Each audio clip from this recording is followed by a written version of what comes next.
Hello, everybody, and welcome to the Women's Soccer Show. I'm Sarah. And I'm Allie. And this is our final World Cup episode. Wow. I can't really believe it, Allie. It's over. I was going to say, where has this tournament gone? It feels like it was just starting with that New Zealand game. You know what? It's been short, but it's been long. I'm not going to lie. Yeah, you being out there, you're like, can I go home now, please?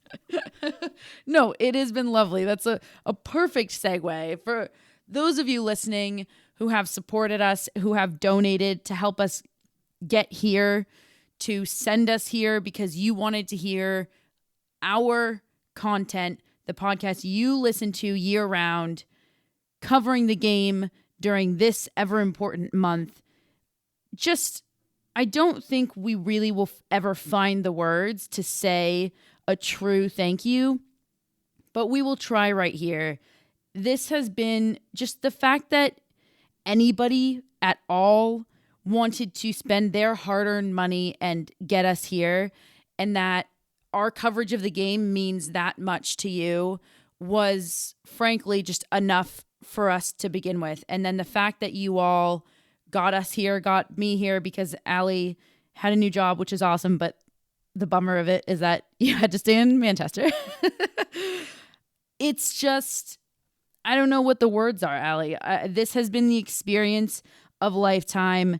And from the bottom of my heart, as somebody who got to experience this fully, just thank you so much. And I think as maybe I can speak for both of us when I say it has been so great to run into other people who run independent media who are also here because of crowdfunding, and to just talk about how important that is and how this type of media is what has covered the game historically for women's soccer.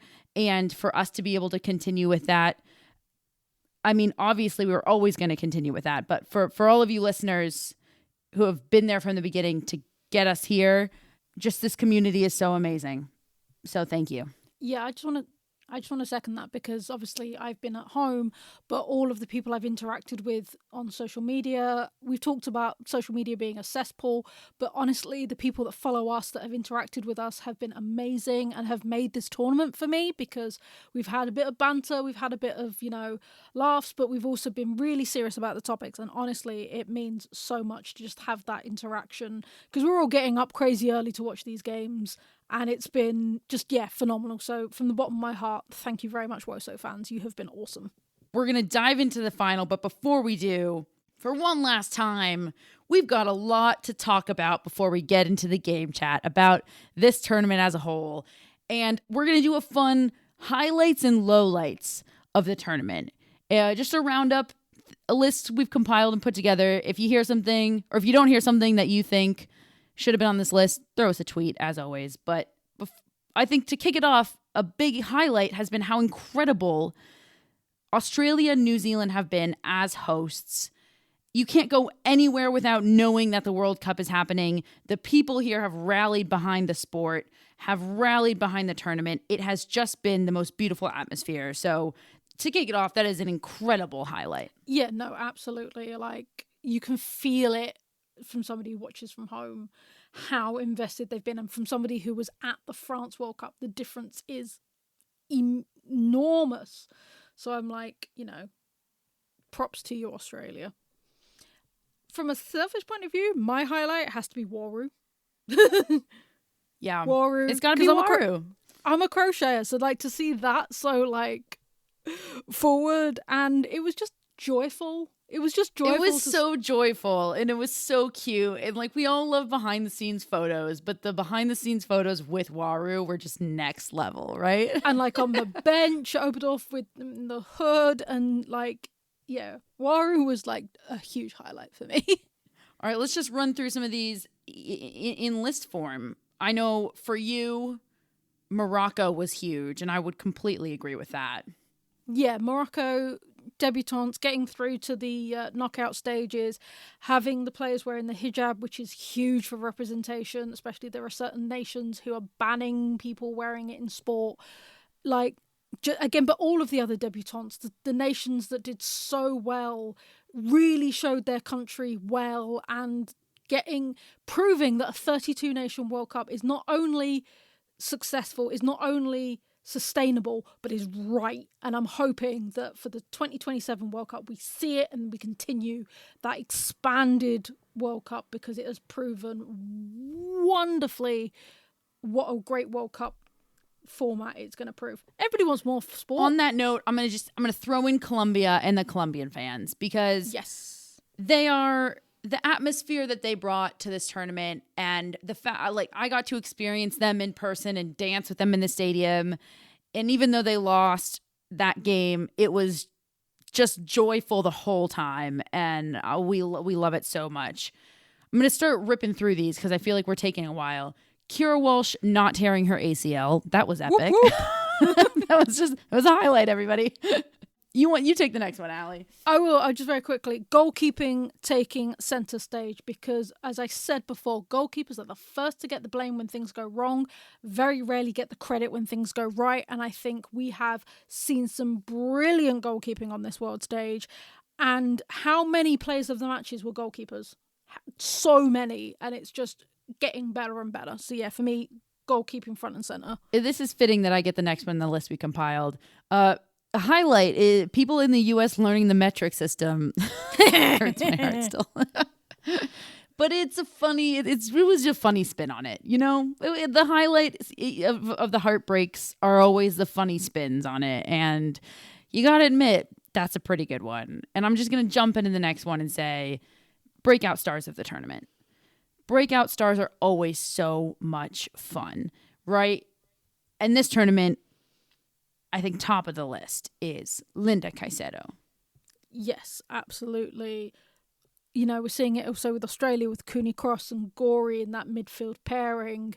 You know, there are so many people that have just turned up to this tournament and getting recognised, and it's marvellous.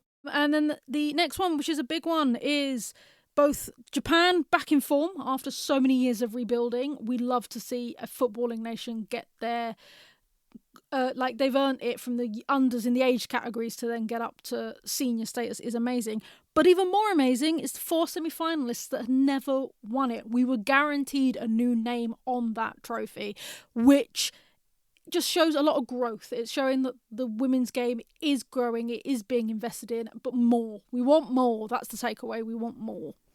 Totally. I love this. We're kind of alternating every two. Glennon Doyle's tweets about the U.S. versus Sweden game specifically, they kept me smiling when very few things were. So a big highlight. She absolutely crushed it. And then selfishly, our podcast making Spotify's top 12, we were in the top 10 of the Women's Soccer World Cup podcast to listen to. Absolutely incredible. Obviously, this is not just a World Cup podcast. This is a women's soccer podcast, and we're covering the World Cup. But the fact that we were on that list, it was, you know, hard work paid off in a really special way. Yeah, and I think everybody can agree that this tournament has been wonderful from beginning to end. But that opening day with the hosts winning, Ali Riley making that statement with her fingernails, with the rainbow flag on one, the trans flag on another, because she was like, I am an ally for you guys. Like, absolutely, it was amazing. And then for the fun, Van der Donk swim cap. Do we DVD remember? swim cap. What a throwback. I had forgotten about it. And I was scrolling through old tweets and I was like, how did I forget about this? This was so funny. And I thought about it in other games too. Like in the final, we'll come on to when Alex Greenwood went down. I was like, bring the swim cap out, baby. Bring the swim cap out. And finally, players' TikToks. If you're not on TikTok, you missed some insane content. For me, Mackenzie Arnold, Caitlin Ford, and Alana Kennedy, the trio of all trios, were just slaying the TikTok game. And I know for Allie, Mary Earps and Millie Bright, Yep, absolutely crushed it. Was just on it. As we said before, that you could tell they were bored and that we've got the great content because they were bored in camp. Yeah, totally. It was fantastic. But without highlights, there has to be lowlights. There were some negatives to this tournament, which we would be amiss if we didn't comment on. The big one, the huge one, has to be the fact that FIFA sort of backtracked and said that they weren't guaranteeing the 30,000 bonus to each player that made it to the tournament, that they were going to give it to the federations, which, as anybody who follows women's football knows, that's not going to guarantee it's going to the players. FIFA said, we trust that they will, but history tells us that we can't take that trust. So that was a huge letdown. Since then, they've said, we're going to track the money, and everybody's kind of like, okay, well, we'll believe it when we see it. And along those lines, we spent a lot of time in this tournament highlighting the cases of abuse and wage theft that were rampant throughout many federations. And it's really unfortunate that there were so many, but of course, part of our job is to keep highlighting that and keep that at the forefront of everybody's mind. And another low light, I'm just going to say this one because it was Sweden winning by millimeters. For me, that I promise that's one of the last times I'm going to bring it up. Harsh. It is harsh. And talking of harsh, we have to talk about the Alexandra Pop Player of the Match photo. I honestly believe this is why they stopped giving Player of the Match to losing teams, because to give a player of the match and make them take a selfie with a selfie stick after her team had been knocked out of the World Cup in the lowest ranked place they've ever been was cruel, FIFA. It was cruel. Yeah, so that was a low light. She looked sad. And then on a more serious level, specifically the Moroccan player being asked about same-sex relationships on the team, coming from a country where same-sex relationships are illegal. But we saw so many stupid questions in those press conferences, and it was given to press that pop up every 4 years. Like those that follow the women's game year-round, whether it's domestically, internationally, whatever, would not ask these stupid questions. Amen. And the final thing is just, we've touched on it, but there was some, general negativity around this tournament in many facets. And obviously that was a low light and why we're trying to keep it super positive. And credit to Allie, who's doing that right now, just 2 hours after the Lionesses lost the final. But that is exactly what we are about to jump into now. Spain are our World Cup champions. I am here with not one English person to talk about the final, but two, your very favorite guest co-host, Amy O'Connor. Thank you for being here. Thank you. Thanks for having me on a difficult morning here in New York to speak about us in our World Cup final, but I'll try and be obviously as analytical as possible on it. Yeah, thanks for having me on, guys. Appreciate it. Thank you for being on. For those who don't know, what time did you get up, Amy? The game started at 6, so what time were you up? I was up at like 4:40, and I took a cab into New York City to watch the game in a bar full of England fans, which was actually very nice to see. I've been to the bar plenty of times for men's games, but I wasn't sure how busy it would be because obviously it's very early in the morning and it was a women's World Cup final, but it was really busy and it was really nice, to be honest, to be in a nice atmosphere with English people. And there was a couple of Spain fans there. So, yeah, I've been up since 4:40. So the things we do for women's football. Before we kick on to the game, I guess, let's just do it right now. Spain won 1-0. The atmosphere in the stadium was unreal. I have to be honest, before the game, it looked like it was probably going to be a sea of just England fans. But there were quite a few Spanish all around, and they were certainly making themselves heard. And then quite a few Americans who had hopped on the Spain train, and you knew because instead of Vamos a España, you heard Vamos a España. And that was amazing. But we are here to dive into it. Spain are World Cup champions. I'm so sorry because that probably breaks both of your hearts to hear right now.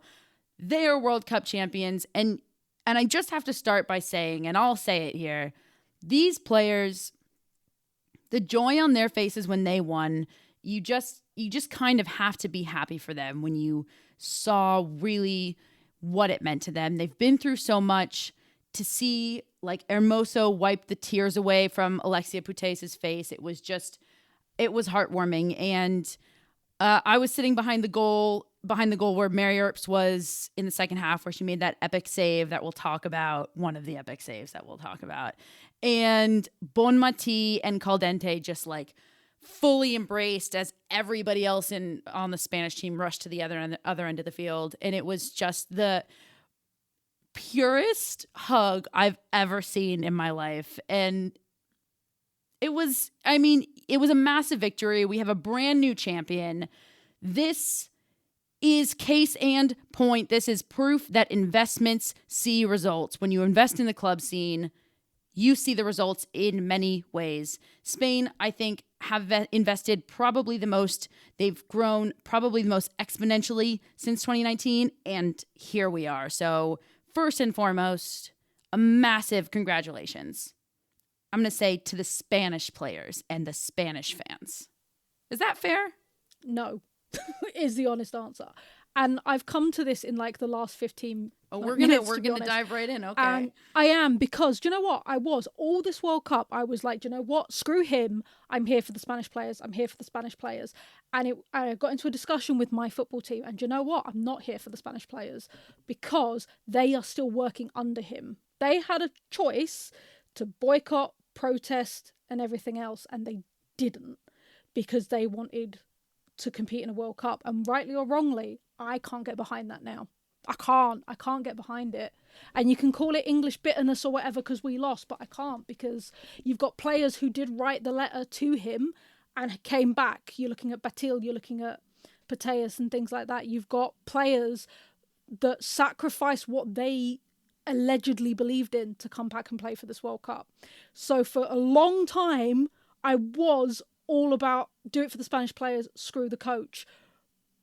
But the socialist in me and the one that wants for women's rights, I can't.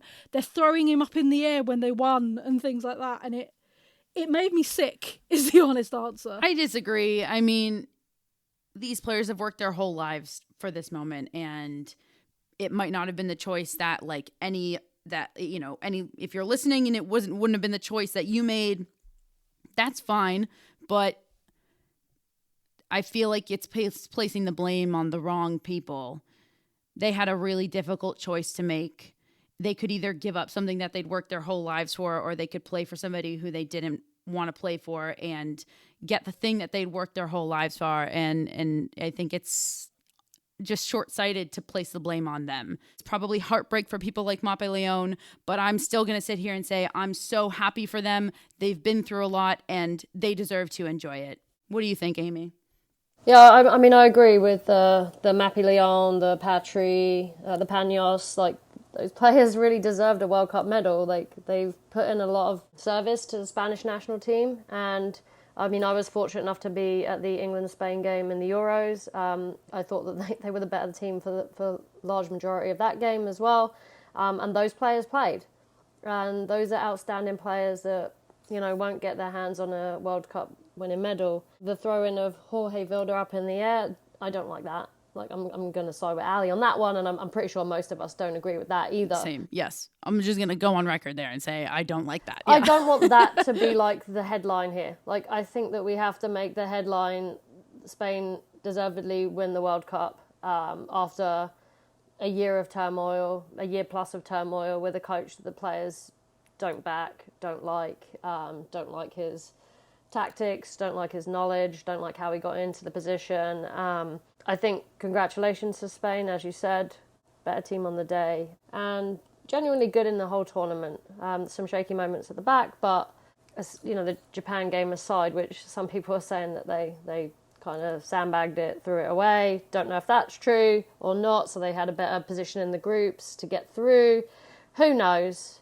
But I think that's also doing Japan a disservice, right? They were phenomenal in the tournament. Yeah, at the end of the day, it was going to be a hard road to the final. And well fought for Spain. I totally agree with what you just said, Amy. I think that they were the better team on the day. And I think that's a perfect place to jump into this game. Hard fought for England. A great tournament. I think England should be very proud. But Spain, I think, put together their best performance of the entire tournament. I hadn't seen them play a full 90 minutes, and today they did. And that's what won them the World Cup. Yeah, they managed the game really well. And that was the difference between this game and the quarterfinals of the Euros, right? They managed the game really well when they were 1-0 up.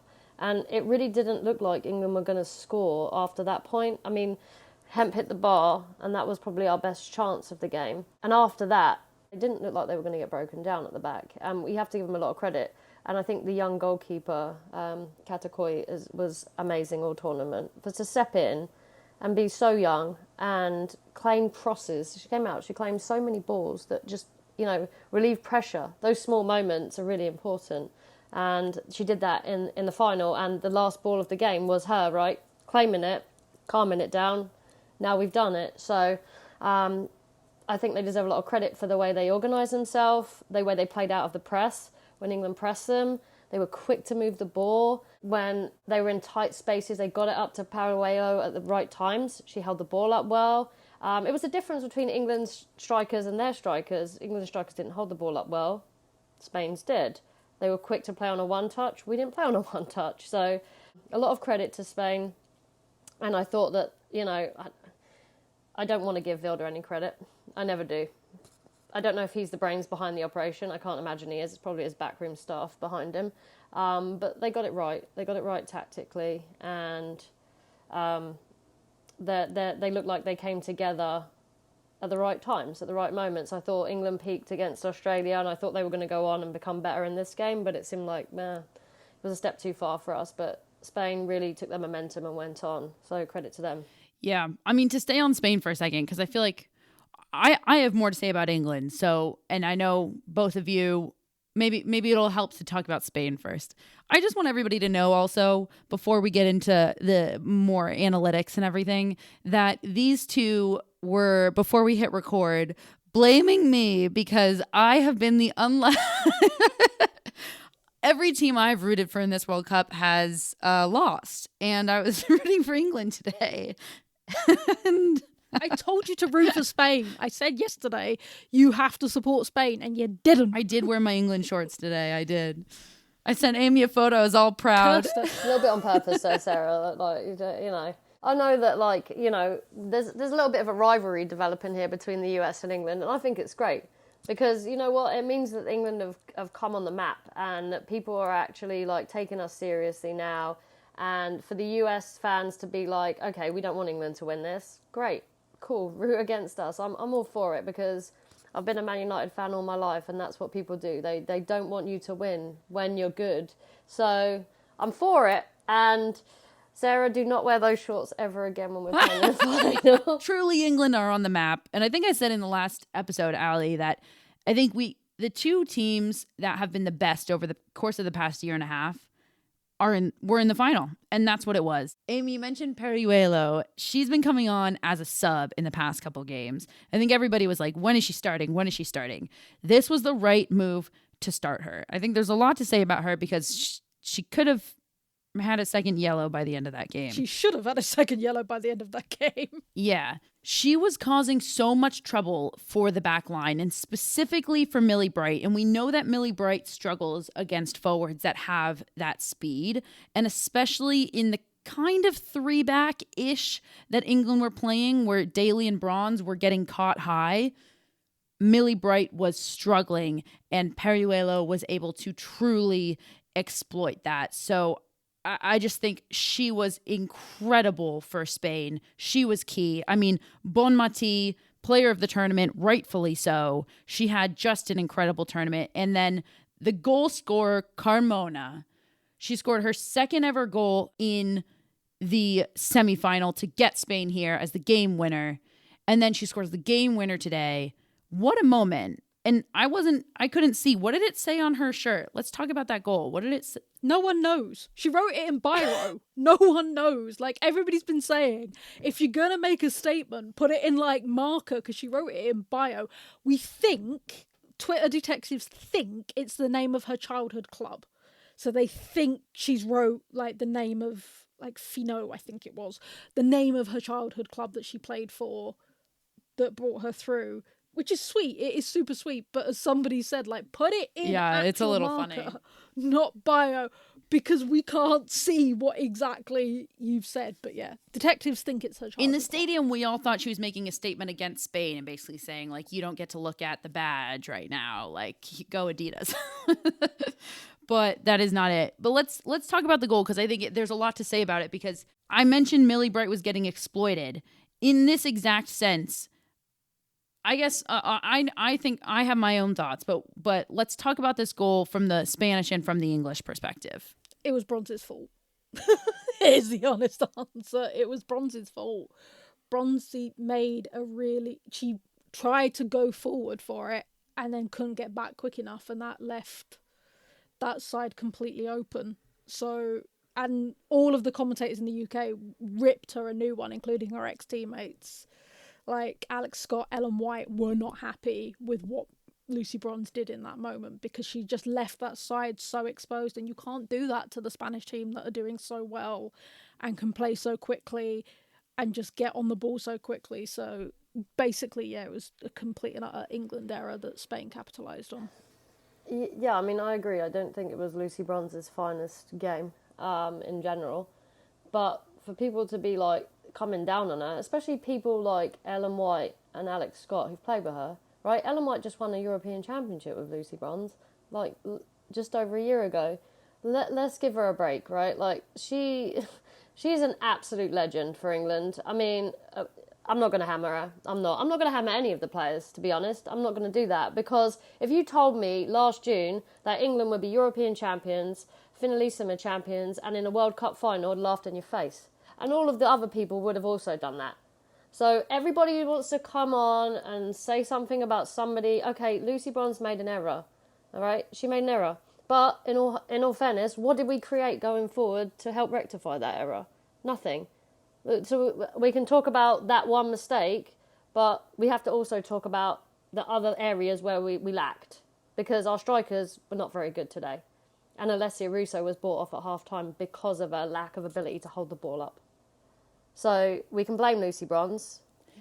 I was really surprised by that sub. I'm not going to lie. Like, I think I texted both of you, Lauren James, and I genuinely thought she was going to come on for Elation, because Elation was kind of nowhere to be found as well.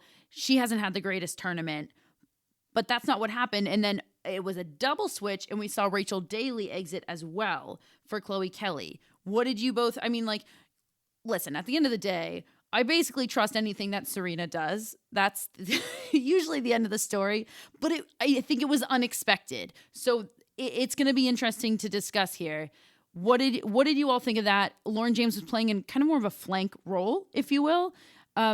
She was class. Like, she was unreal in this game.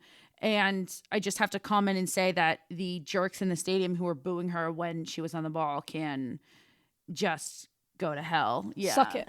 Were they wearing USA shirts? I don't know. They were a section over, so I couldn't see them, but probably not. It just registered to me what you just said. No, they were not. You could also hear it on the telecast. Every time she touched the that's ball, too you could bad. hear the booing, which makes me sad, because you know what? She made a mistake. We're talking about don't crucify players. She made a mistake like 2 games ago, and she's still a world-class player. Well, I thought she had a great game despite, but I want to hear what you guys think about the subs. I think Daly was a surprise. I understand why she took Russo off, because Russo was not having a good game. She was not latching onto balls. Our biggest chances came from Hempo. So therefore, I was like, fair enough. Take Russo off, maybe bring on a Beth England, maybe push Daly forward, whatever. But Daly was one of our bright sparks on that wing, like the play she was doing. So to take Daly off was, for me, ridiculous. Like, yes, you want Chloe Kelly on, but maybe bring her on later. But so I agreed with one, disagreed with the other. I was surprised by, again, Toon stayed on the pitch, and I'm not here again to slate any of the players. I just don't think she was effective. I don't remember her touching the ball and being effective in the first half, so I thought the natural replacement would be LJ for Toon. She went for speed, right? She brought on Chloe Kelly because she could see that Hemp was the one who was causing the most problems, which, again, I can kind of understand, but then Kelly sort of drifted out to the right and wasn't really anywhere near Hemp to make them, like, connect. And so it became a little bit disjointed, and I didn't really see what England were doing. I thought James was good when she came on. I thought she was a little bit more threatening, a bit more direct, and was able to keep the ball and make things happen, but not enough. I don't think England did enough. And then Beth England came on, which was also a fine substitution, but when Rachel Daly is the leading goal scorer in the WSL and you've put her on the bench and you've brought on Beth England, who wasn't the leading goal scorer, to be fair to her, but it just doesn't make a lot of sense to me. And I'm not going to criticise Serena at all, because I love Serena and I think that none of us could do the job she's doing and none of us could do it as well as she's doing. So it was just a strange decision at half-time. I mean, I got the text from my friends in England saying, oh, LJ's on, and I didn't know LJ was on because Fox were obviously showing a commercial in America, so God forbid they do actually any sort of analysis of the game or tell us anything that's going on, because they didn't even tell us the subs. They didn't tell us who was subbed in or subbed out. We just guessed. It wasn't even like on the TV. So I was excited to hear that LJ was coming on, but I didn't realise it wasn't for Toon. And I was like, oh, okay, this is interesting to see Chloe Kelly out there. Toon's still there. And Rachel Daly had made way, and so had Russo. And yeah, it was a bit disjointed in the second half, and I don't know if they'd actually worked on that formation. I'm assuming they had, because I don't think Serena would have just thrown them into it and been like, go on then, good luck. I mean, let's talk about that second half, because I feel like the first half, I thought England came out strong. I thought they had the first 10 minutes. I actually, for the first 10 minutes, thought that England was taking a note out of Sweden's book, because in the last game, in Spain's last game, we were saying Sweden didn't know what to do when Spain allowed them possession in the first 10. And England took it to Spain in the first 10. And then the game settled in and both teams had chances, and one of them went in. But at halftime, it did truly feel like this still could be anybody's game. And the second half was just everywhere, all over the place, especially for England. So let's talk tactically. Wherever you guys want to start. Well, I guess we talked already about the changes. So that was obvious that England were going to try and come out and be more of a threat with pace. They didn't necessarily have anybody to hold the ball up. And then Hemp became sort of ineffective when Kelly came on. I don't think Hemp was anywhere near as good as she was in the first half, in the second half. Maybe she needed that foil of Russo trying to hold the ball up and then she could play off of her, although Russo didn't really hold the ball up too well. But there was occasions where they kind of linked up well, right, in the first half. And then, you know, Hemp had some chances. She did. She had that curling effort. And then the one that hit the bar. I mean, it could have been different. If Hemp scores that and England's up already, it's a different game. But we made a lot of luck during this World Cup for ourselves, but it seemed like our luck had just run out in the final. Tactically, going to a back four, I didn't think that made anything sort of different for England. I thought they were defended well. I thought Jess Carter was immense. I thought Alex Greenwood had the tournament of her life. Like, stepping in for Leah Williamson and filling those shoes so well and just going about it quietly. Like, she doesn't make any noise and she just gets on with it. And people won't talk about Alex Greenwood because of that, but she needs her flowers, because unbelievable tournament. And she came back on after being elbowed in the face, again, not reviewed. I'm not going to talk about the ref because I'll go off on one. No, we can't. Yeah, we can't. I'll say it. Okay, I'll say it. Here we go. Because, listen, it was incredible to be at that game, but there were no replays and we didn't know what was going on. All we knew is that Alex Greenwood was bleeding, and that was the first yellow card that was awarded. And rightfully so. So we haven't seen the replay. If she got the yellow, Alex Greenwood got elbowed in the face. It looked nasty. I haven't seen, the blood dripping down, but she was certainly on the ground for a very long time. Yeah. No swim cap for Alex Greenwood, just the bandage. I was going to say, this reference is probably going to go over Sarah's head, but maybe you'll get it. She completely Terry butchered it in the foot. Yeah, properly totally. Terry butchered it, which is an old England player. Totally. But with the Band-Aid, the bandages around the head, it was hilarious. Totally. Listen, I'm not trying to divert us. I feel like we're going in a lot of different directions, but it just makes me, this literally leads me on to wanting to talk about Spain, their time-wasting tactics. I think that there was a little dirtiness that was being played with. Parayuela absolutely should have been awarded a second yellow card for kicking the ball out of bounds. I think she got lucky because it rebounded, so it actually didn't cause a disturbance. But No, if Chloe Kelly got a yellow for exactly the same thing, basically, in the semi-final, which we agreed was right, she needs to get a second I totally yellow agree. I'm just saying... For being petulant. And the ref saw it. Like, you watched the game, and like, we have hindsight because we had replays and stuff like that, but you watch it, the ref sees it, literally goes into her pocket, realizes the player she's about to card, and gives them a warning. So I think she was trying to be fair, but by being fair she was unfair, because any other player, Spanish or English, would have got a yellow card for that. She's just trying not to like tip the balance by giving a second yellow and giving a red. So by being fair, she was unfair. I totally agree. That's exactly what happened. I will say, as somebody who had less of a stake in it, I was very conscious of Lauren James being booed. I was very conscious of this being a young black player on the team, and I was very scared about what might happen if she got that second yellow in the stadium, and I didn't want to experience that. So for me, for my heart, it was okay, but that should have been a second yellow. And Spain's time-wasting tactics were, I don't know, expansive, maybe is the word. It's just expansive. Game management, though. Like, I don't think we as English can complain. Look at the Euro final, right? We're in the corner. We're time wasting over there. We're doing what we can to keep the ball. We're smashing it off of players for throw-ins. Lucy Bronze is doing kick-ups.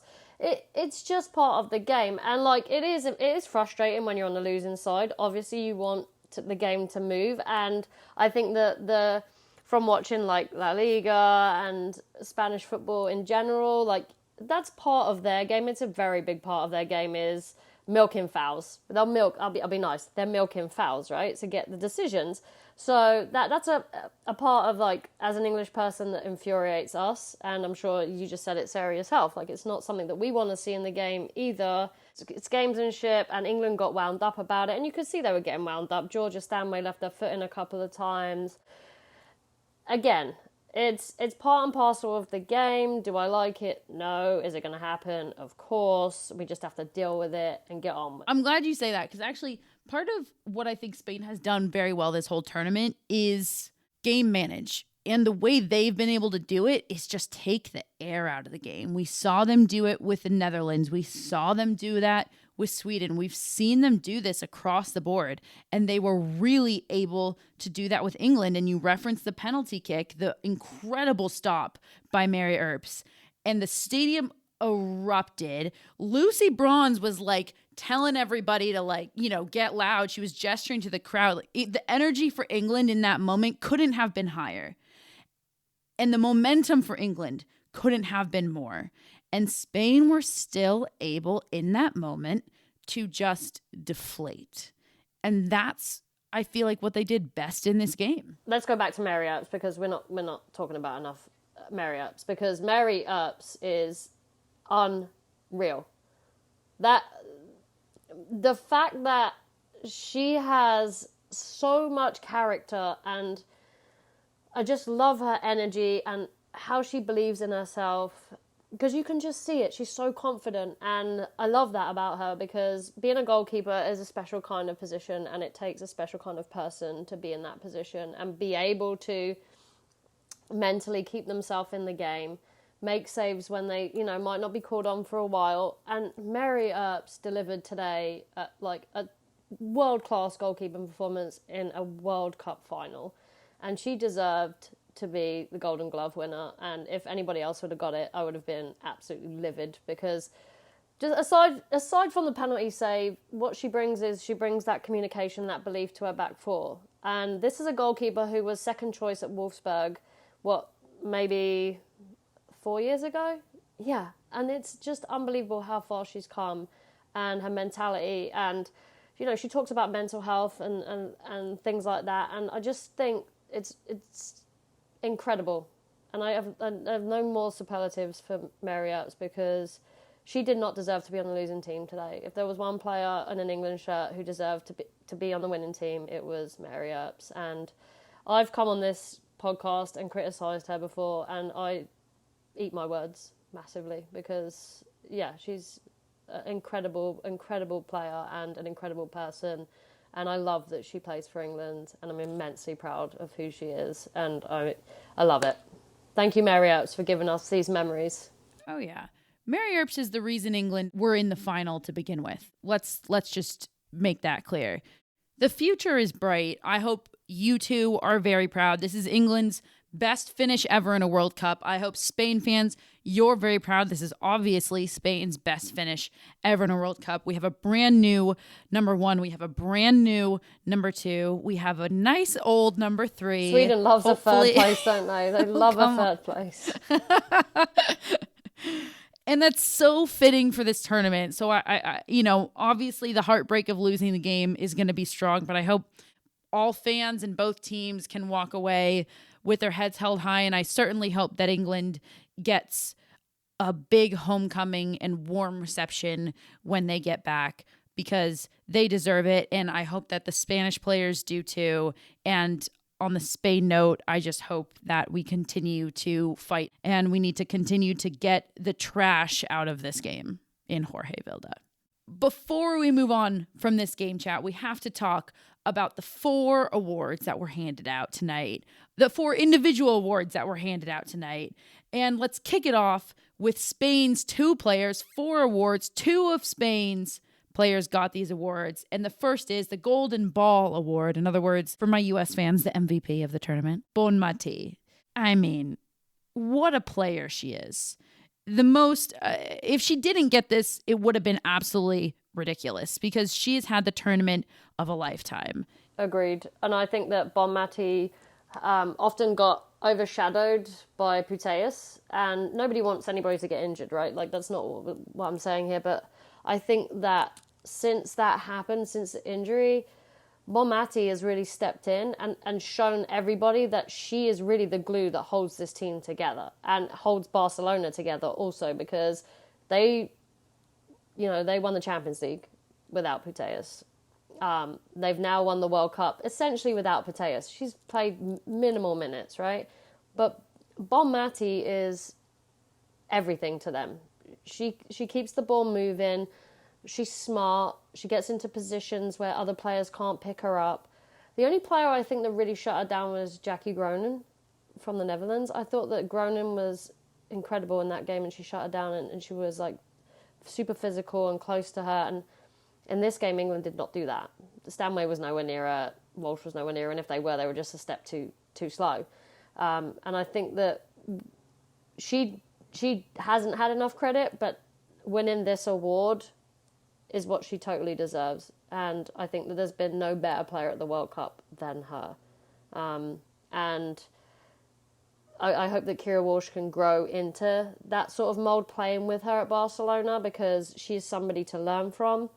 And she's also still quite young and still has a lot of time left in her career. So I think we're seeing somebody who is going to be on the world stage for a long time, and for football fans, that's exciting. And I think that she will continue to flourish for Spain and Barcelona for a lot more years to come. Allie, I'm going to throw it to you to chat about Golden Boot Award winner.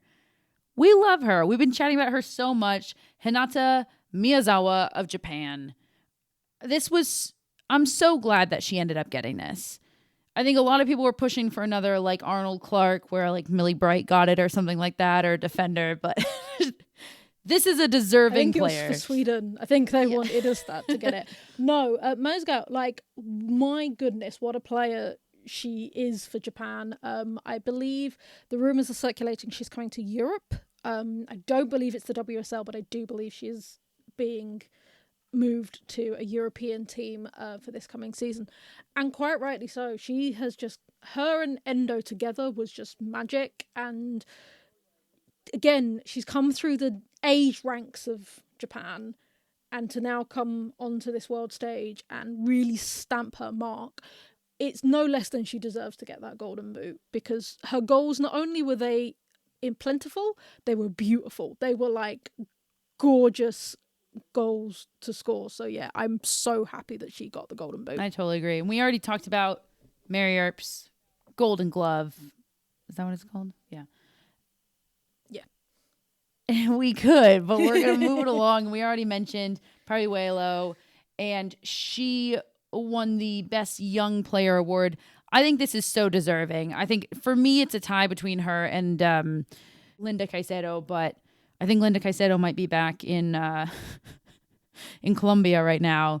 And nonetheless, I mean, we talk about how England wouldn't be there without Mary Earps, just simply based on the goals themselves. Spain would not have been in this final if it wasn't for Parihuelo, who had some of the most key moments in this entire tournament for Spain, and for her to get the Young Player Award, very deserving. She had a great game. Yeah, and I think you need contributions from everybody, right, to win a tournament, and that's just proof there. Having a chip in with goals, coming off the bench, playing today. She didn't necessarily have a threat behind, but she held the ball up well and made things happen, connected between the lines. So, yeah, no one more deserving of that.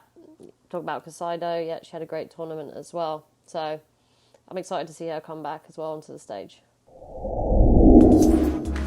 Have you checked out Total Football Analysis yet? TotalFootballAnalysis.com provides researched analysis on loads of football games, including women's football. Want to know why Miedemar scores so many goals? Do you want to explore how City have turned it around this season? Head over to TotalFootballAnalysis.com and sign up to learn more about the beautiful game. We have a special discount for listeners of the Women's Soccer Show. At checkout, type WOSO10 to get a full year for €10. That's €40 off the yearly subscription. Head over to TotalFootballAnalysis.com and type WOSO10 at checkout. Let's talk about the third place matchup between Sweden and Australia. A game that weirdly was, I don't know if I'm just reading this wrong, but I feel like it was overlooked, even though this was a final that a lot of people wanted. Do you get that sense? I completely get that sense, because like everybody was like, no, I'm going to tell future generations this is what the final was and things like that. No, that was just bitter US fans. Don't worry about them. No, it wasn't. It was all over. It's basically if you weren't Spain or England, you got it a lot. But there was a lot of hype. There was a lot of, come on, Tillies, get it done. Like, you know, you can still come away with a medal. And there was a big thing. And then it just, like, from socials and media coverage, it just felt flat. And I was like, guys, there's still a medal at stake. Like, there's still some pride. Like, there's something. The funny thing is, I didn't feel like it fell flat for the Matildas fans whatsoever. I felt like it fell flat for everybody else. I feel like some people didn't get up to watch it or something like that. No disrespect. I mean, the third place game is never as exciting as the final.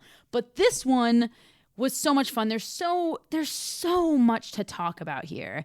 At the end of the day, Sweden take the bronze medal. They win 2-0 against the host nation, Matildas. And with that bronze medal win, we are now going to have a podium of 3 European teams. For the first time, I think, ever. Yeah, I think so. Because you guys have been up there quite a bit, so... We have been. Yeah. So let's dive into it. From the start, the first 10 minutes, I would say it was all Sweden. Sweden were the stronger side right from the jump.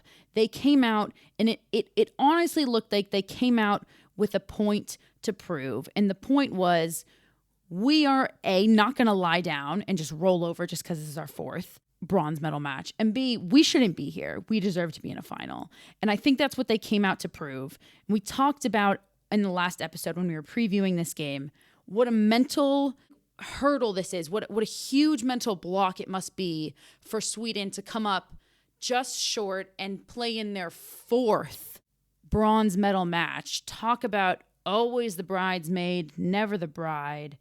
And for them to overcome that and come out as strong as they did, you knew it was on. There was no question in my mind. It was on for Sweden. And we knew that in the first 10 minutes. Absolutely. This game for me, and I'm going to use a phrase that you use all the time that I've stolen, because I Oh, I'm so curious what it is now. This game was chippy. This game was really chippy for me. And for a while, there was no passes really being strung together. It was very clubbed together. We saw it with a lot of clashing of heads, both figuratively and literally. But yeah, the first 10 minutes for me was a statement of intent from Sweden. They completely pegged back Australia. I don't think Australia were expecting that like ferocity to come out at them, and it took them quite a while really to adjust to what Sweden were doing. And to be honest, I don't think they actually really did, but it became more even as the game went on. But I would say definitely the first 10 minutes, even first 15, was all Sweden. Completely. To a point where I think I found myself being a little frustrated by Australia because, you know, we talked about in their semifinal game against England that it felt like instead of relying on what got them there, they just decided we have Sam Kerr back. Now tunnel vision, lobbing balls into the attacking third, and that's the only way we're going to enter the attacking third is lobbing it towards Sam Kerr, and it was just tunnel vision for that. And you know, obviously you're hoping that changes from game to game. And in the first 15 for Australia, it did not change. And I felt frustration for them or at them, whichever one it was. But despite the slow start, they figured it out. And what they figured out here was that they could use Sam Kerr as a distributor, or at the very least, somebody to suck defenders away. Because whenever the ball is at Sam Kerr's foot, somebody else is open because there are two players on Sam Kerr. And the left side of the Matildas attack with Catley and Ford right next to each other, on top of each other, is so dangerous. And we started to see them playing possession because they would get the ball to Kerr's foot and she'd lay it off to the left side. And then we saw the Matildas gain some possession back, and not just gain possession, gain it in the attacking third. And that's when the game really opened up. And both teams were getting chances on both ends. And I was sitting there like, ooh, baby, this is exciting. Like, is this what we're about to get for the next 70 minutes? Like, let's go. And then VAR just took my love and my joy and ripped it out of my body and said, no, you only feel pain in this tournament. Yeah, sucked out any joy. So, of course, we're talking about the penalty call against Australia, which, oh my goodness, like, could that have been any softer? Like, yeah, I mean, we agree on this because we were texting about it. Too soft. Shouldn't have been called. The reason they called it is because the Sweden player managed to get the ball away for a split second, which meant that Australia didn't get the ball and clipped her heel, and she went down easier than Jenga and got the penalty, which, you know what, I get it, fair play. You know what, if you've got a penalty opportunity, go to ground, see what you get. Are Sweden the luckiest team in this tournament? I think that we can give them that award. I think that they truly have been the luckiest team in a game of millimeters. They've seemed to come out on the correct side of it for them every single time. And for those of you listening and saying she's still not over it, maybe I'm not, okay? But yeah, no, I think they're the VAR team. They're the VAR team because they have benefited from, there was the penalty decision against the US judged by VAR to go over, then they had a goal not given to an opposing side, again by VAR being like, the ball didn't fully cross, so therefore it didn't count. And then obviously this time VAR said, yeah, you got a penalty. And you know what? It was a good penalty. I will say that. I was just about to say, we can't take away from the fact that Rolfo, I believe it was Rolfo who put it away. I mean, class. We'll talk about her in a moment in the tournament that she's had. Everybody who listens to this podcast knows how much we are such fans of hers. Buried it. Mackenzie Arnold judged it correctly, got full extension, and still couldn't get to it. And that is the mark of it was an untouchable penalty kick. Beautifully buried. Nonetheless, Sweden go up 1-0. And I was pleasantly surprised by Australia's response to going down. Straight back at it, like, because there was still time left, because that was only like towards the end of the first half, so they were like, we can still get 2 goals back, we can do this. You know, there was a belief in Australia, which was inspiring. Yeah. And just before the end of the half, I believe it was before the end of the half, we have to talk about 2 things that happened kind of like right on top of each other. Because it's funny because I'd written down in my notes, like, you know, great response by Australia. And then I wrote, you know, everybody is out here talking about how great Cooney Cross is and how she's going to go to a top club, which, listen, I've been saying this for I don't even know how many years now that she's a top player. I'm so happy she's getting the recognition she's getting. This isn't about her.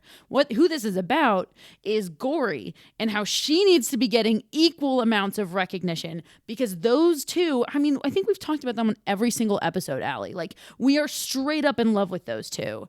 And Gory in this game was absolutely on one. And the little scuff between her and Aslani, that just it was hilarious. It was so good. It was like flashback to like the France friendly and the neck grabbing, and I was just like, here we go. It was so funny because like I can't remember what the foul actually was in the beginning. I think it was like, Aslani shoved her in the back, and then as she was trying to get up, Aslani kind of like didn't let her up, and so Gory kind of like got up and got in her face, and Aslani like shoved her off. Yeah. Gory was like, let's go. And you know what? I will give fair credit to the ref in this one, because other refs would have carded both, and Gory was already on a yellow, so therefore that would have been the end of her game. But Rebecca Welsh was very much like, gave them a talking to and was like, behave yourselves. So I thought fair play Rebecca Welsh for like actually, you know, calming the situation down. So yeah, so we go into half-time, it's 1-0, and Australia is still very in it. They're still fired, ready to go, they're still in it. And then we get to the second half. And I do want to say that Hunt and Macca, as the goalkeeper and backline, Hunt, were phenomenal both this game and tournament. And I've talked about my love for Macca often, but for me, Hunt was outstanding in this game. She was everywhere you needed her to be. She was really G'ing up that backline, which had been a bit shaky. She was like, no, you know, we're not going to let the semi-final haunt us. We're going to really get into this. And I just want to say, you know, praise, hands up to Claire Hunt, because she was phenomenal. I couldn't agree more. And I think that at the start of the second half was the moment we knew that Australia just had nothing left in the tank. And I think that's a big part of this story, because, you know, Australia 2 games ago was going to come out firing on all cylinders. I think they're more of a second half team, and they have been this whole tournament. And the fact that the second half started and Sweden were on the front foot and Australia seemed very much on the back foot is when I really knew just how much or how little was left in the tank of all of those players. And I think that's really the story of the second half, quite honestly. There were moments for Australia. There was one where Polkinghorne was so unlucky to not score off of a free kick. She got a one touch on the ball and just, you know, unlucky to hit it right to the keeper. But I think that that's a big thing for Australia that maybe we can dive into now, where I think there's a lot of facets to this, and a lot of what's in the media right now and what Matilda's fans are talking about is the lack of substitutions used in the semifinal game by Tony. And obviously that relates to tired legs. I have many thoughts on this, but what do you think? Well, talking of substitutions, I think he made a really silly one at the time he did, which was taking Gory off. I know she's on a yellow, but Gory was penning back the Sweden players. She was on them all the time and was giving that extra little oomph that as soon as he took her off, no offence to, you know, Van Egmond that came on, but they didn't have that intensity that Gory did and that ability, and then we saw the goal that we saw. So yeah, substitution-wise, I think he got it wrong. I completely agree. And I actually feel like, I hope this isn't the case, but I have to say, it seemed to me that he felt so criticized. I mean, listen, this is a man who his job was being called for after the second group stage game for Australia. And then Australia advanced. And in the press conference before this bronze medal game, he got asked by a reporter, oh, it sounds actually Jill Ellis recommended you for the U.S. women's national team job.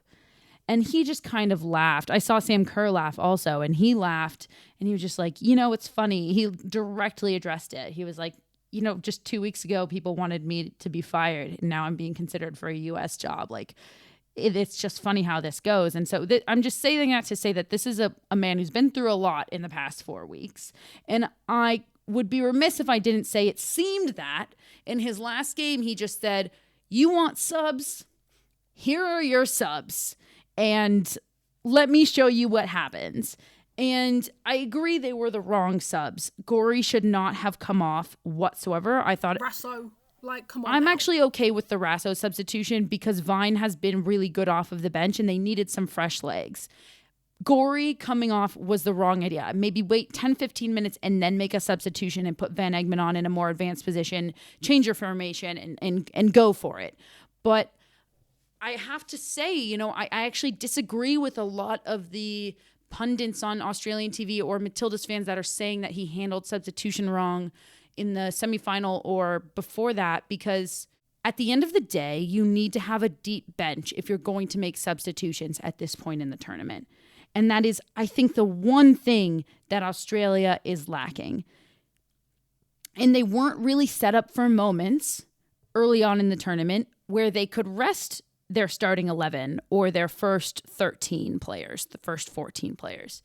And so it you know, I actually agree with how he's managed the tournament. And then you hit a point where Sweden's bench is just deeper than Australia's bench.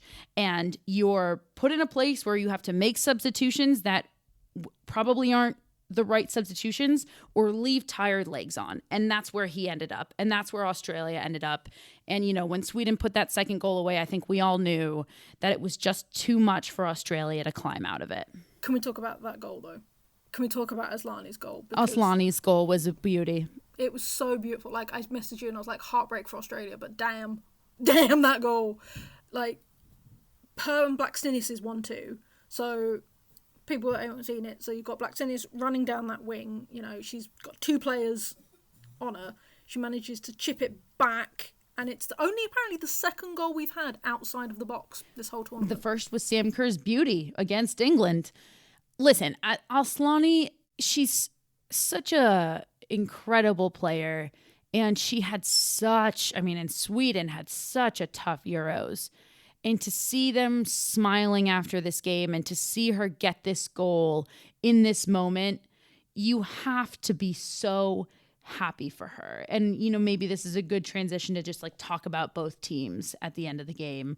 But just to finish on Aslani, she has captained this team so well in this tournament. And I think we've seen a shift in her between how she was as a team leader in the Euros, which obviously was not effective, and how she has been this entire tournament and how she's played. And I can't help but just feel so much joy for her that she got that moment in this game, in this tournament, and she deserved it. The thing is, I would say that the future's looking bright for both teams. You look at the age of the Australian team, there's so much youth and talent that is coming through on the Australian team. Like, this is just the beginning for them. And so, like, heads up, Matilda fans, your team are going to come through, and they're looking to host the Asia Cup in 2026. And Sarah will attest how well they've done with this World Cup, so the fact that they will get another chance to host again will be huge. The impact that this World Cup has had on Australia as a nation, as the world as a whole, is immeasurable. And for that, Australia, we thank you. And that is it, ladies and gentlemen, and everybody in between, for our Women's World Cup coverage. We are so proud of what we've done. We're so happy to have you guys with us as we've been going through this journey for the month. We are going to take a month off because, you know, Sarah's got to get back to the USA. There's moving involved. We're tired, y'all. We're tired. This has been epic, and we're tired. Yeah. So we will be back September 20th with a new episode to preview the WSL, talk about everything that's happened in the NWSL, why we've gone, and all of the other leagues. But for the most part, I want to just thank you guys for staying with us through this journey. We said it at the top of the episode.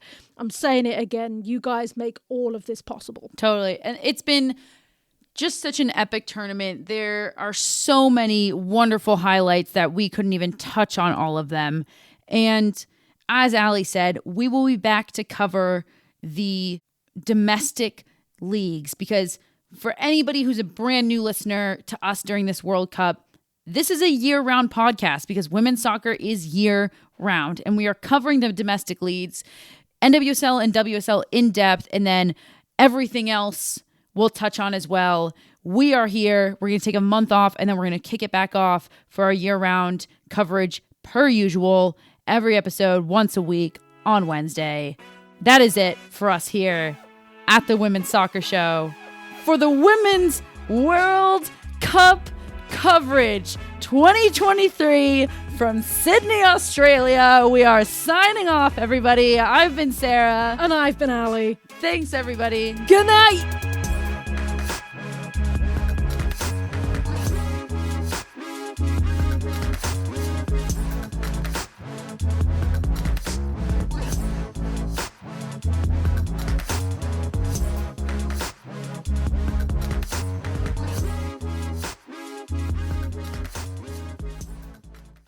This podcast was edited by Monkey Hill Media. Visit monkeyhillmedia.com for more information.